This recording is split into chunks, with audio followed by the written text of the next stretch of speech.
Hello అండి. ఈరోజు ఒకే ఒక మసాలా ఇంట్లో గనక ఉంటే గనక దాంతో మీరు ఏ కర్రీ చేసినా సరే మసాలా ఇంకేది యూజ్ చేయాల్సిన అవసరం లేదు. ఇదొక్కటి వేస్తే గ్రేవీ థిక్‌నెస్ గానీ లేదా టేస్ట్ గానీ సూపర్‌గా ఉంటుంది.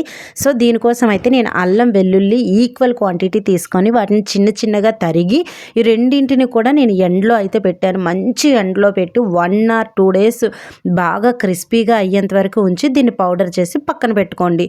అలానే మీరు యూజ్ చేసుకోవాలంటే చేసుకోవచ్చు. లేదు అని అంటే గనక ఇప్పుడు నేను చెప్పే ప్రాసెస్లో కూడా చేయొచ్చు. నెక్స్ట్ వచ్చి ధనియాలు ఒక బౌల్తోని, అలాగే శనగపప్పు ఒక బౌల్తోని. ధనియాలు పెద్ద కప్పుతో తీసుకోండి, శనగపప్పు చిన్న కప్పుతోని. నెక్స్ట్ దీనికి కావాల్సిన స్పైసెస్ అన్నీ కూడా రెడీ చేసుకోవాలి. ఇప్పుడు ఒక కడాయి తీసుకొని ఆ చిన్న కప్పుతోని శనగపప్పు కొంచెం ఫ్రై అయిన తర్వాత ధనియాలు, జీలకర్ర 2 స్పూన్స్ వరకు వేసుకొని ధనియాలు ఒక కప్పుతో వేసుకొని ఈ ఫ్రై అయిన తర్వాత పక్కన పెట్టుకోవాలి. ఇప్పుడు మన బిర్యానీ ఆకును తుంచేసి అలాగే మరాఠీ మొగ్గలు ఒక 3, అలాగే యాలకులు ఒక 12, లవంగాలు ఒక 20, స్టార్ ఫ్లవర్ ఒక 5, చెక్క ఒక కొంచెం, అలాగే ఎండుమిర్చి కొన్ని, వీటన్నిటిని కూడా వేసి మంచిగా మంచి స్మెల్ వచ్చేంత వరకు ఫ్రై చేసి వీటిని కూడా పక్కన పెట్టుకోవాలి.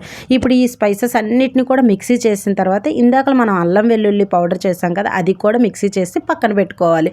ఇప్పుడు దీన్ని మీరు ఏ కర్రీ అయినా వండండి, నాన్ వెజ్ ఆర్ వెజ్ ఏదైనా వండండి, సూపర్గా ఉంటుంది. ఒక్కసారి ట్రై చేయండి. ఈ మసాలా ప్రతి ఒక్కరి ఇంట్లో ఉంటే మంచిది.